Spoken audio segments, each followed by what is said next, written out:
Good morning to all of you. कल के video explanation में हमारा जो लास्ट टॉपिक चल रहा था वो था इलेक्ट्रॉन एफिनिटी यानी कि इलेक्ट्रॉन बंधुता, जिसमें आपको इलेक्ट्रॉन एफिनिटी का ग्रुप और पीरियड यानी कि वर्ग और आवर्त में क्या वेरिएशन होता है, क्या परिवर्तन आता है, ये समझा दिया गया था। अब चलते हैं इसके नेक्स्ट कॉन्सेप्ट की तरफ। अब ये जो इलेक्ट्रॉन एफिनिटी का कॉन्सेप्ट था वो यहाँ पर एग्जांपल में आप समझ लीजिए। यह हाइड्रोजन है, इलेक्ट्रॉन एफिनिटी कितनी देता है, कितनी ऊर्जा दे रहा है, 0.75 इलेक्ट्रॉन वोल्ट। लिथियम नीचे केस में आया कितनी मिली, देखिए और कम हो गई 0.59। और नीचे आया सोडियम केस में कितनी मिली, 0.52 वोल्ट। तो जैसे जैसे आप नीचे की तरफ जाओगे, ग्रुप में टॉप टू बॉटम जाओगे, वैसे वैसे इलेक्ट्रॉन एफिनिटी का मान कम होता जाएगा। अब यहाँ आ जाइए, लिथियम है, देखिए बाएं से दाएं तरफ जा रहे, लिथियम की एनर्जी 0.59 प्लस हो गई 0.68, 0.16, 1.25 बढ़ती जा रही है, देखिए 0.32, 1.47, 3.45, फिर क्या हो गई, बढ़ गई। अब आप कहोगे सर यहाँ तो ये कम हो रही है, यहाँ पर भी ये क्या हो रही है, यहाँ पर तो बहुत ज़्यादा बढ़ गई। तो ये कुछ अपवाद हैं जो अभी हम पढ़ेंगे। हाँ, नियॉन के केस में देखिए, नियॉन के केस में हमेशा प्लस रहेगी। क्यों, नियॉन क्या, ये है आपका जीरो ग्रुप, ये है आपकी नोबल गैसेस, इनका अष्टक पहले से ही पूर्ण होता है, इनका जो ऑक्टेट है वो कंप्लीट होता है, तो इनको इलेक्ट्रॉन की जरूरत होती ही नहीं है। इस कंडीशन में जब भी आप किसी नोबल गैस में इलेक्ट्रॉन ऐड करने जाएंगे तो आपको अपनी तरफ से एनर्जी प्रोवाइड करानी पड़ेगी, वो इलेक्ट्रॉन लेंगे ही नहीं। आप बहुत उनसे मिन्नतें कर लो, आप क्यों भाई, वो क्यों ले आपसे इलेक्ट्रॉन, उनका अष्टक तो पहले से ही पूर्ण है ना, इसलिए हमेशा इनकी जो एनर्जी होगी वो क्या होती है, प्लस में। ये हमें कभी ऊर्जा देंगे नहीं क्योंकि उन्हें ज़रूरत ही नहीं होती है। ठीक है, तो ये आपका चार्ट है जो शो कर रहा है कि टॉप टू बॉटम जाने पे क्या होता है और लेफ्ट टू राइट जाने पर क्या होता है। अब चलते हैं कुछ अपवादों की तरफ, कुछ एक्सेप्शन जो अभी आपने पढ़े उनमें कुछ अपवाद पढ़ लेते हैं। सबसे पहला अपवाद, जो सबसे पहला एक्सेप्शन है वो बेरिलियम और मैग्नीशियम की जो इलेक्ट्रॉन बंधुता होती है, जो इलेक्ट्रॉन एफिनिटी होती है, वो क्या होती है, पॉजिटिव होती है। रीजन क्या है, क्योंकि बेरिलियम और मैग्नीशियम के जो एस उपकोष होते हैं वो पूर्ण भरे हुए होते हैं। आप जब, चलिए इनको कॉपी में अगर हम समझे, ये मैंने यहाँ पे लिख लिया बेरिलियम, बेरिलियम का एटॉमिक नंबर होता है 4, इसका आपने इलेक्ट्रॉनिक कॉन्फ़िगरेशन करा 1s2 2s2। ठीक है, बाहतम कोश ये होगा दूसरा वाला, तो आपने इस बाहतम कोश के लिए ऑर्बिटल डायग्राम बनाया। एस में एक ऑर्बिट, केवल एक कक्षक होता है, 2 इलेक्ट्रॉन फिल करने हैं। ये मैंने 1 इलेक्ट्रॉन 2 इलेक्ट्रॉन फिल कर दिए। ये कंडीशन होती है फुलफिल्ड की। ये कंडीशन किसकी है, फुलफिल्ड यानी पूर्ण भरा हुआ कक्षक है। और मैंने बताया था जो पूर्ण भरे हुए कक्षक होते हैं उनका जो स्थायित्व होता है, जो उनकी स्टेबिलिटी होती है, वो क्या होती है, ज़्यादा होती है। मैग्नीशियम की बात करिए, मैग्नीशियम का atomic number 12, 1s2 2s2 2p6, 2 2 4 6 10, बचे 2 इलेक्ट्रॉन, फिर 3s2। तो यहाँ पर भी बाहतम कोश देखिए तीसरा है, एस उपकोश में 2 इलेक्ट्रॉन जा रहे हैं। हमने यहाँ पर क्या कर लिया, ऑर्बिटल डायग्राम बना लिया, 1 इलेक्ट्रॉन 2 इलेक्ट्रॉन। तो ये भी क्या केस है, फुलफिल्ड का केस है। तो जो आपका बेरिलियम है, मैग्नीशियम है, मैग्नीशियम के नीचे जो एलिमेंट आएंगे उनमें लास्ट इलेक्ट्रॉन हमेशा s2 में जाएगा, और ये क्या होगा, एस उपकोश को पूर्ण भरा हुआ केस होता है। इस कंडीशन में ये ज़्यादा स्टेबल होता है, ज़्यादा स्थायी होता है। इसी वजह से इसकी जो इलेक्ट्रॉन एफिनिटी थी, जो इलेक्ट्रॉन बंधुता थी, वो क्या आ रही थी, प्लस में। क्यों, हमें यहाँ पर अपनी तरफ से एनर्जी प्रोवाइड करानी पड़ेगी क्योंकि ये क्या है, फुलफिल्ड का केस है। देख लीजिए आप, ये देखिए यहाँ पर बेरिलियम का प्लस में है, मैग्नीशियम का प्लस में, बाकी सबकी माइनस में है, लेकिन इन दोनों की क्या है, प्लस में। क्यों, क्योंकि इनका एस उपकोश पूर्ण भरा हुआ होता है, और जो पूर्ण भरे हुए उपकोश होते हैं, जो फुलफिल्ड स्टेट होती है, वो ज़्यादा स्टेबल मानी जाती है। नेक्स्ट एक्सेप्शन देखते हैं। नेक्स्ट है, उत्कृष्ट गैसों की इलेक्ट्रॉन बंधुता धनात्मक होती है। अभी बताया था कि जो नोबेल गैसेस होती हैं इनकी इलेक्ट्रॉन एफिनिटी हमेशा पॉजिटिव होती। क्यों, उत्कृष्ट गैसों का इलेक्ट्रॉनिक विन्यास संवृत्त कोश होने के कारण स्थायी होता है। संवृत्त माने फुलफिल्ड होने की वजह से सबसे ज्यादा स्टेबल होता है, और इनका अष्टक, इनका जो ऑक्टेट होता है वो भी क्या होता है, पूरा होता है, जिस वजह से ये सबसे ज़्यादा स्टेबल मानी जाती हैं। और इसीलिए नोबल गैसेज जो होती हैं, जो अक्रिय गैसें हैं, इनकी इलेक्ट्रॉन बंधुता हमेशा धनात्मक यानी कि पॉजिटिव होती है। आपको इलेक्ट्रॉन ऐड करने के लिए अपनी तरफ से एनर्जी प्रोवाइड करानी पड़ेगी। नाउ मोस्ट इम्पॉर्टेंट एक्सेप्शन, सबसे बड़ा अपवाद, सबसे अच्छा अपवाद, क्लोरीन की इलेक्ट्रॉन बंधुता फ्लोरीन से अधिक होती है। ये आप समझ पाएंगे जब मैं इसका डायग्राम बनाऊंगा। देखिए कैसे, ये मैंने यहाँ पर फ्लोरीन का और क्लोरीन का केस बना लिया। ये यहाँ पर ग्रुप नंबर होता है 17, ठीक है, यहाँ पर ग्रुप नंबर कहीं 1 होगा। ये मैंने पीरियड पढ़ा लिए। जो फ्लोरीन होता है, फ्लोरीन का एटॉमिक नंबर 9 एटॉमिक नंबर होने की वजह से इसका electronic configuration 2,7। Chlorine atomic number 17 होने की वजह से इसका इलेक्ट्रॉनिक कन्फिग्रेशन 2,8,7। इसमें क्या आ रहा है, 2 कोश भरे जा रहे हैं, तो ये सेकेंड पीरियड में पाया जाएगा। ये देखिए 2 शेल बना दिए। क्लोरीन में 3 शेल होते हैं, तो यहाँ पर मैंने 3 कोश बना दिए। अब होता क्या है कि हमने ये पढ़ा है कि जब हम लेफ्ट टू राइट जाते हैं, जब बाएं से दाएं तरफ जाते हैं, तो इलेक्ट्रॉन बंधुता जो होती है वो बढ़ती है, इलेक्ट्रॉन एफिनिटी बढ़ती है। तो यहाँ पर जो फर्स्ट ग्रुप में प्रेजेंट होगा उसकी कम होगी और फ्लोरीन की सबसे ज़्यादा। और यहाँ पर इसी तरह से थर्ड पीरियड में इसकी क्या होगी, जो यहाँ पर एलिमेंट होगा उसकी कम होगी और क्लोरीन की सबसे ज़्यादा। अपने आवर्त में, अपने पीरियड में फ्लोरीन की सबसे ज़्यादा है और क्लोरीन की सबसे ज़्यादा है अपने पीरियड में, अपने आवर्त में, ठीक है। फिर हमने पढ़ा कि ग्रुप में टॉप टू बॉटम जाने पर अभी आपने पढ़ा था इलेक्ट्रॉन एफिनिटी की वैल्यू कम होती जाती है, घटती जाती है, क्योंकि शेल्स बढ़ते जाते हैं। तो वही केस यहाँ होना चाहिए था कि जब फ्लोरीन अपने वर्ग में, अपने ग्रुप में फ्लोरीन की ज़्यादा होनी चाहिए थी और क्लोरीन की कम होनी चाहिए थी, लेकिन ऐसा नहीं है। अपवाद क्या है, एक्सेप्शन क्या है कि क्लोरीन की इलेक्ट्रॉन एफिनिटी, और केवल क्लोरीन के साथ ही है, इसके नीचे बाकी जितने एलिमेंट्स आएंगे उनके साथ ये अपवाद नहीं है। सिर्फ फ्लोरीन और क्लोरीन में ये एक्सेप्शन आ जाता है कि यहाँ पर जो क्लोरीन की इलेक्ट्रॉन एफिनिटी है, जो क्लोरीन की इलेक्ट्रॉन बंधुता है, वो ज़्यादा हो जाती है और फ्लोरीन की कम हो जाती है। तो रीज़न ये रहता है कि फ्लोरीन के केस में केवल और केवल कितने शेल है, कितने कोश हैं, 2 कोश हैं, जिसकी वजह से इसका जो कोश होता है, जो कोश का आकार है, जो शेल का साइज है वो छोटा है। और क्लोरीन में थर्ड शेल होने की वजह से साइज क्या हो गया, थोड़ा सा बड़ा हो गया। अब यहाँ पर क्या है, छोटा कोश, फॉर एग्जाम्पल एक ये छोटा सा रूम है, इसमें आप 7 लोगों को बैठा दो, और एक ये थोड़ा सा बड़ा रूम है, इसमें आप 7 लोगों को बैठा दो। तो अब किसी एक और मेंबर की एंट्री आपको करानी है, किसी 8वें पर्सन की एंट्री करानी है, तो उसको सबसे ज़्यादा ईजीनेस कहाँ होगी, आसानी से कहाँ प्रवेश कर सकता है, कहाँ एंटर कर सकता है। जाहिर सी बात है, आप कहोगे जब जो रूम बड़ा है वहाँ पर वो आसानी से क्या कर सकता है, प्रवेश कर सकता है। तो ऐसा ही कुछ यहाँ होता है। फ्लोरीन के ही केवल केस में फ्लोरीन का शेल, 2 शेल होने की वजह से, 2 कोश होने की वजह से जो आकार होता है वो इतना छोटा होता है कि इसमें जब आप एक इलेक्ट्रॉन ऐड करने जाते हैं तो वो बाकी जो 7 इलेक्ट्रॉन होते हैं वो क्या करते हैं, उसको रिपेल करते हैं, जिसकी वजह से आपको क्या होता है, आपकी इलेक्ट्रॉन एफिनिटी जो होती है वो कम हो जाती है। और क्लोरीन के केस में वही मान क्या हो जाता है, वही वैल्यू क्या हो जाती है, बढ़ जाती है। अब देखिए, वर्ग में ऊपर से नीचे आने पर इलेक्ट्रॉन बंधुता घटती है, इलेक्ट्रॉन एफिनिटी कम होती है, परंतु Cl की इलेक्ट्रॉन एफिनिटी F से ज़्यादा होती है, क्लोरीन की फ्लोरीन से ज़्यादा होती है। क्यों? इसका कारण यह है कि F परमाणु की त्रिज्या बहुत छोटी और इलेक्ट्रॉन घनत्व अधिक है, इलेक्ट्रॉन डेंसिटी क्या है, ज़्यादा है, और एटॉमिक रेडियस कम है, छोटी सी प्लेस में ज़्यादा इलेक्ट्रॉन आ रहे हैं, जिससे अतिरिक्त जोड़ा गया इलेक्ट्रॉन अधिक प्रतिकर्षण का अनुभव करता है, ज़्यादा रिपल्शन का फील करता है। इसलिए F की इलेक्ट्रॉन एफिनिटी, इलेक्ट्रॉन बंधुता अपेक्षाकृत कम है। सभी ज्ञात तत्वों में क्लोरीन की इलेक्ट्रॉन बंधुता सबसे अधिक होती है, इसलिए सबसे ज़्यादा इलेक्ट्रॉन एफिनिटी किसकी मानी गई है, क्लोरीन की मानी जाती है। तो इस फैक्ट को ध्यान रखिएगा, टॉप टू बॉटम जाने पर इलेक्ट्रॉन एफिनिटी कम होती है, लेफ्ट टू राइट जाने पर बढ़ती है। देखिए यहाँ पर ये बढ़ रही है और यहाँ पर कम हो रही है। इस कंडीशन में फ्लोरीन की सबसे ज़्यादा होनी चाहिए थी। क्यों?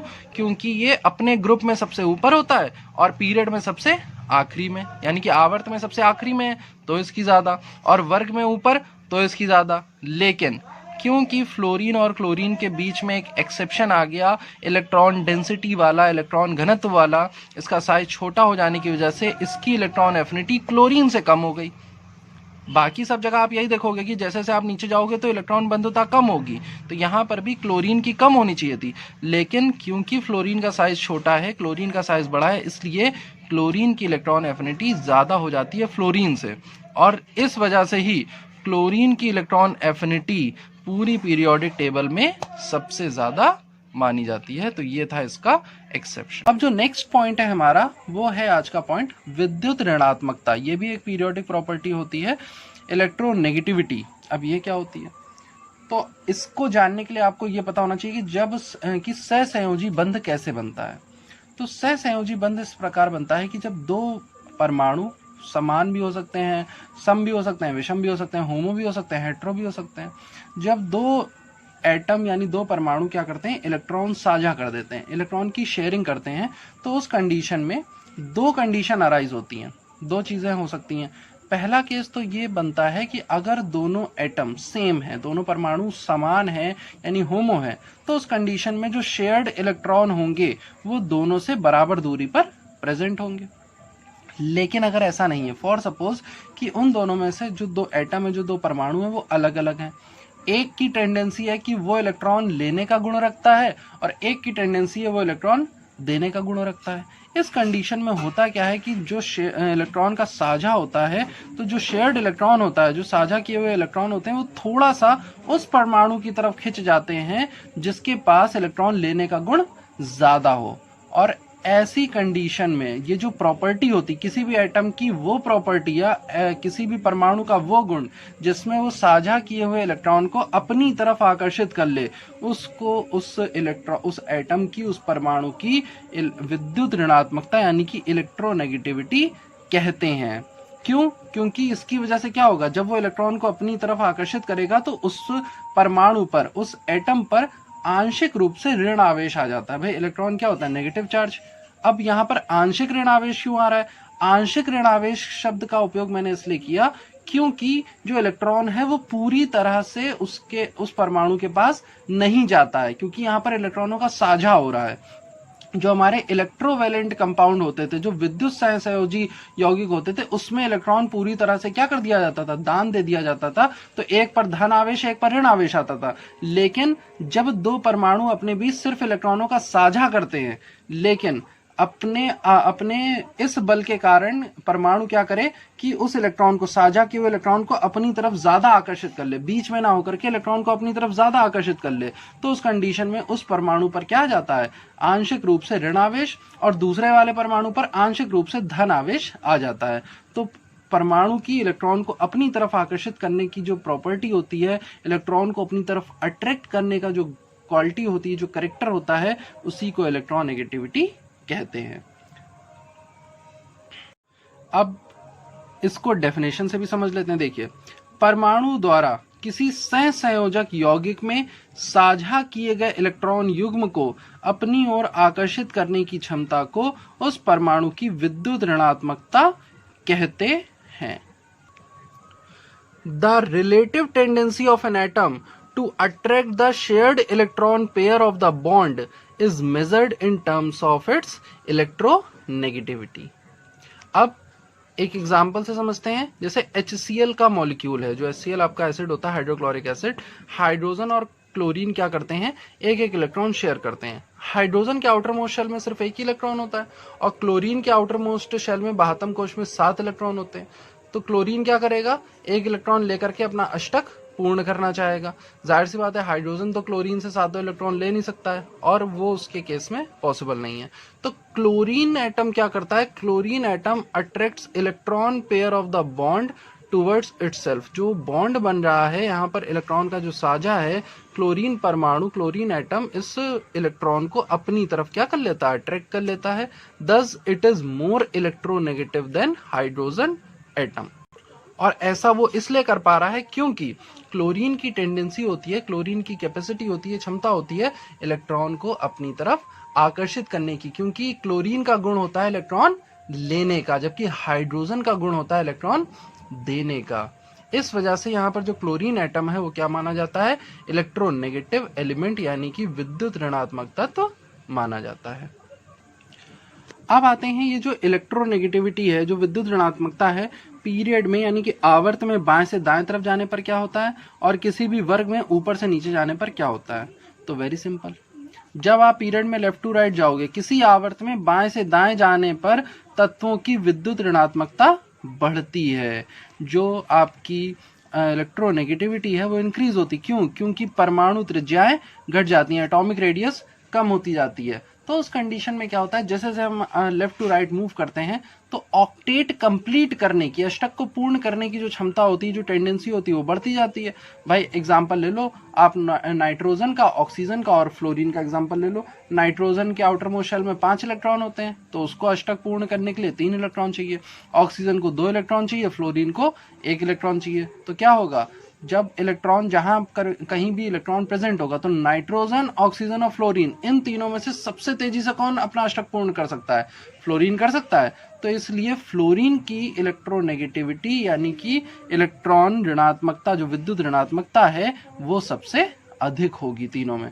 तो इसीलिए पीरियड में जब आप लेफ्ट टू राइट जाते हो, किसी भी आवर्त में आप बाएं से दाएं तरफ जाते हो, तो आपकी जो इलेक्ट्रोनेगेटिविटी है, जो विद्युत ऋणात्मकता है, उसका मान बढ़ता जाता है। और एक दूसरा रीजन, क्योंकि जो आपकी एटॉमिक रेडियस है उसका साइज क्या होता जा रहा है? छोटा होता जा रहा है। अब आते हैं ग्रुप में बात करते हैं। तो टॉप टू बॉटम, जैसे जैसे आप ऊपर से नीचे आते हो, किसी भी वर्ग में ऊपर से नीचे आते हो, तो जो बाह्यतम कोश है, जो आउटर मोस्ट शेल है, वो न्यूक्लियस से दूर होता है। तो उस कंडीशन में इलेक्ट्रॉन लेने की जगह इलेक्ट्रॉन देने की क्षमता बढ़ती जाती है। इलेक्ट्रॉन लेने की जगह इलेक्ट्रॉन देने की क्षमता बढ़ती है, यानी कि जो इलेक्ट्रोनेगेटिव कैरेक्टर है वो धीरे धीरे वीक होने लगता है। और इसीलिए जब आप किसी भी वर्ग में ऊपर से नीचे की ओर जाते हैं तो तत्वों की विद्युत ऋणात्मकता घटती है। यानी कि when you go top to bottom in a group, the value of electronegativity of an atom decreases. Why? The reason is just opposite in the case of period, because परमाणु त्रिज्याएं बढ़ती हैं, एटॉमिक साइज क्या होता जाता है? बढ़ता जाता है। जब एटॉमिक साइज बढ़ता है, इलेक्ट्रॉन्स के नंबर बढ़ते हैं, तो उस कंडीशन में इलेक्ट्रॉन रिपल्सन और स्क्रीनिंग प्रभाव, स्क्रीनिंग इफेक्ट जो आपने पढ़ा था, वो बढ़ता है, जिसकी वजह से इलेक्ट्रॉन देने की क्षमता बढ़ती है और लेने की क्षमता घटती है। जबकि इलेक्ट्रोनेगेटिविटी, विद्युत ऋणात्मकता क्या है? वो इलेक्ट्रॉन लेने की क्षमता होती है। अब एक इम्पॉर्टेंट पॉइंट ये है कि जितने भी आपके पीरियोडिक टेबल में जो एलिमेंट्स हैं, उनमें से फ्लोरीन की इलेक्ट्रोनेगेटिविटी सबसे ज्यादा मानी गई है। फ्लोरीन सबसे ज्यादा विद्युत ऋणात्मक होता है। रीजन क्या है? रीजन बड़ा ही साफ है, क्योंकि हमने कहा कि किसी आवर्त में बाएं से दाएं तरफ जाने पर इलेक्ट्रोनेगेटिविटी बढ़ती है। तो अपने पीरियड में फ्लोरीन जो होता है वो सबसे लास्ट में आता है। अब ग्रुप की बात करें, वर्ग में ऊपर से नीचे आने पर विद्युत ऋणात्मकता क्या होती है? घटती जाती है। तो अपने ग्रुप में फ्लोरीन सबसे ऊपर आता है, तो उससे नीचे जो होंगे उनकी इलेक्ट्रोनेगेटिविटी फ्लोरीन से क्या होगी? कम होगी। तो रिजल्ट क्या निकला कि पीरियड में लेफ्ट टू राइट चलिए और ग्रुप में टॉप टू बॉटम चलिए, तो फ्लोरीन ऐसी पोजीशन पे है जहां पर उसकी इलेक्ट्रोनेगेटिविटी सबसे ज्यादा होती है। ये बात आप इस पीरियोडिक टेबल में समझ सकते हैं। भाई क्या कहा गया कि आप पीरियड में जब लेफ्ट टू राइट मूव करेंगे तो इलेक्ट्रोनेगेटिविटी क्या होगी? बढ़ेगी। तो इस पीरियड में देखिए आप इधर की तरफ जा रहे हैं तो सबसे लास्ट में क्या है? फ्लोरीन है। भाई ये इसलिए इसको कंसिडर नहीं कर सकते क्योंकि ये तो इलेक्ट्रॉन देता लेता है ही नहीं ना। ये तो ऐसा केस है कि ना इलेक्ट्रॉन देना है ना लेना है, तो खत्म तो यहीं पर हो रही बात। तो फ्लोरीन की इलेक्ट्रोनेगेटिविटी अपने पीरियड में सबसे ज्यादा। ग्रुप की बात करो, ग्रुप में ऊपर से नीचे जाने पर इलेक्ट्रोनेगेटिविटी घटती है, विद्युत ऋणात्मकता घटती है, तो भी फ्लोरीन की सबसे ज्यादा। इस वजह से पूरी पीरियोडिक टेबल में सबसे ज्यादा इलेक्ट्रोनेगेटिव कौन होता है?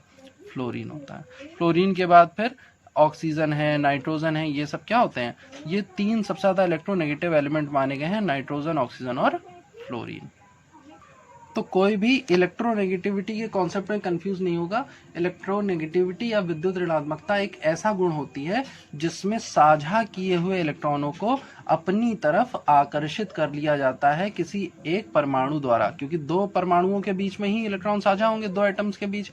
तो एक की टेंडेंसी इलेक्ट्रॉन को लेने की होगी ज्यादा और एक की इलेक्ट्रॉन देने की होगी। तो जिसकी क्षमता, जिसकी टेंडेंसी इलेक्ट्रॉन लेने की है, वो उन शेयर्ड इलेक्ट्रॉन्स को क्या करेगा? अपनी तरफ आकर्षित कर लेगा, जिसकी वजह से उस पर पार्शियली नेगेटिव, आंशिक रूप से ऋण आवेश आ जाएगा और उसके इसी गुण को इलेक्ट्रोनेगेटिविटी यानी कि विद्युत ऋणात्मकता कहते हैं।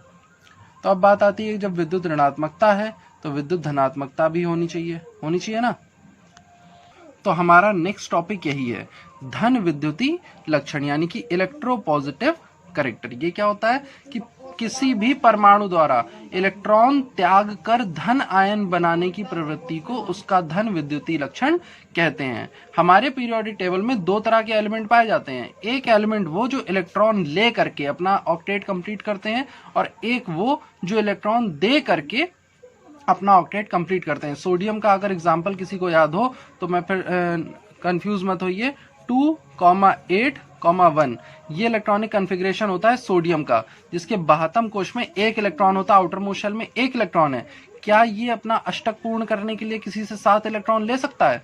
पॉसिबल ही नहीं है, कोई भी नहीं होगा जो इसे 7 इलेक्ट्रॉन दे करके इसका अष्टक पूर्ण करा दे। इसलिए सोडियम क्या करता है, अपने बाह्यतम कोश के एक इलेक्ट्रॉन को दे देता है, और उस कंडीशन में जब ये इलेक्ट्रॉन चला जाता है तो उसका बाह्यतम कोश कौन सा हो जाता है? दूसरा वाला, क्योंकि यहाँ तो कुछ है ही नहीं, और इसका अष्टक देखिए क्या है, पूर्ण है। तो सोडियम एक ऐसा एलिमेंट है जो अपने इलेक्ट्रॉन को देकर क्या करता है, अपना अष्टक पूर्ण कर लेता है, स्टेबल बन जाता है, और उसके इस कैरेक्टर को ही इलेक्ट्रोपॉजिटिव कैरेक्टर कहते हैं। क्यों? क्योंकि जब ये एक इलेक्ट्रॉन दे देगा तो इसके पास इलेक्ट्रॉन कम हो जाएगा, प्रोटॉन के नंबर इलेक्ट्रॉन के कंपैरिजन में बढ़ जाएंगे, और जो सोडियम है उस पर क्या आ जाएगा, सोडियम पर एक पॉजिटिव चार्ज आ जाता है। तो परमाणु द्वारा इलेक्ट्रॉन त्याग कर धन आयन बनाने की प्रवृत्ति को उसका धन विद्युतीय लक्षण कहते हैं।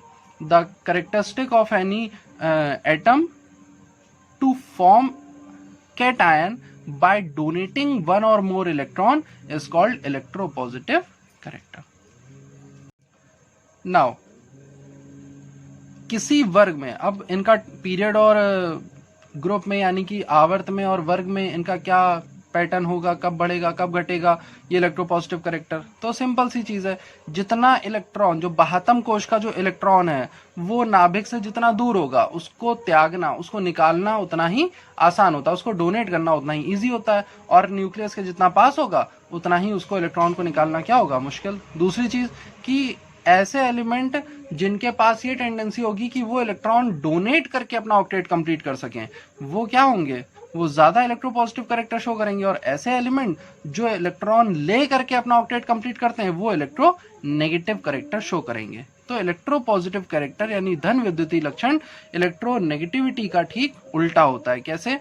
किसी वर्ग में नीचे से नीचे की ओर जाने पर, ऊपर से नीचे की ओर जाने पर धन विद्युतीय लक्षण बढ़ता है, यानी कि इलेक्ट्रोपॉजिटिव कैरेक्टर नीचे जाने पर क्या होगा, बढ़ेगा। आप फिर से मेरा डायग्राम याद कर लीजिए जिसमें मैंने सेम ग्रुप में नंबर ऑफ पीरियड्स क्या करता गया था, मैं इंक्रीज करता गया था इस तरह से। तो यहाँ पर बाह्यतम कोश का इलेक्ट्रॉन यहाँ उपस्थित है, यहाँ पर बाह्यतम कोश का इलेक्ट्रॉन यहाँ पर उपस्थित है। तो जैसे जैसे आप ग्रुप में टॉप टू बॉटम जाओगे, वर्ग में ऊपर से नीचे जाओगे, वैसे वैसे इलेक्ट्रॉन देने की टेंडेंसी बढ़ती है, और इसी वजह से इलेक्ट्रोपॉजिटिव कैरेक्टर धन विद्युतीय लक्षण बढ़ता जाता है। जबकि किसी आवर्त में बाएं से दाएं जाने पर, तो आपको पता ही है कि पीरियड में लेफ्ट टू राइट जाने पर इलेक्ट्रॉन लेने की टेंडेंसी बढ़ती है, इलेक्ट्रॉन एक्सेप्ट करने की टेंडेंसी बढ़ती है, और इलेक्ट्रॉन डोनेट करने की टेंडेंसी कम होती जाती है। तो इस वजह से जो धन विद्युतीय लक्षण है, इलेक्ट्रोपॉजिटिव कैरेक्टर है, पीरियड में लेफ्ट टू राइट जाने पर वो कम होता जाता है। तो अब आप समझ सकते हो कि सबसे ज्यादा इलेक्ट्रोपॉजिटिव एलिमेंट कौन सा होगा, लिथियम है, सोडियम है, पोटेशियम है, ये सारे क्या होते हैं, इलेक्ट्रोपॉजिटिव एलिमेंट होते हैं, क्योंकि ये लेफ्ट साइड में होते हैं। और सबसे ज्यादा इलेक्ट्रोपॉजिटिव कौन होगा, जो लेफ्ट में भी हो और एकदम बॉटम में हो, यानी कि सीजियम। लीना करे रब से फरियाद अगर आपको याद हो, तो सीजियम जो होता है वो सबसे ज्यादा क्या माना जाता है, धन विद्युतीय लक्षण प्रदर्शित करता है। तो आई होप कि आज आपको इलेक्ट्रोनेगेटिविटी, इलेक्ट्रोपॉजिटिव कैरेक्टर और इनका पीरियड और ग्रुप में जो पैटर्न है वो समझ में आ गया होगा। अगर कोई प्रॉब्लम होती है तो एक बार पहले वीडियो को थोड़ा रिपीट करके देखेंगे, एंड देन उसके बाद भी आपको लगता है कि आपको ये कैरेक्टर नहीं समझ में आ रहे हैं या आप नहीं फाइंड कर पा रहे हो तो आप पूछ लेंगे। लेकिन हाँ, आप अगर इसको एज एन एग्जाम्पल लेकर के देखोगे और जब आप वीडियोस को देखोगे और अपने नोट्स को सामने रखोगे तो आप इजीली इस कॉन्सेप्ट को समझ पाओगे। दोनों में कोई प्रॉब्लम नहीं होने वाली है, दोनों ठीक एक दूसरे के अपोजिट होते हैं। जो भी प्रॉपर्टीज हैं उन्हें लर्न करते रहिए और अपने डाउट्स क्लियर करते रहिए। Okay class, thank you.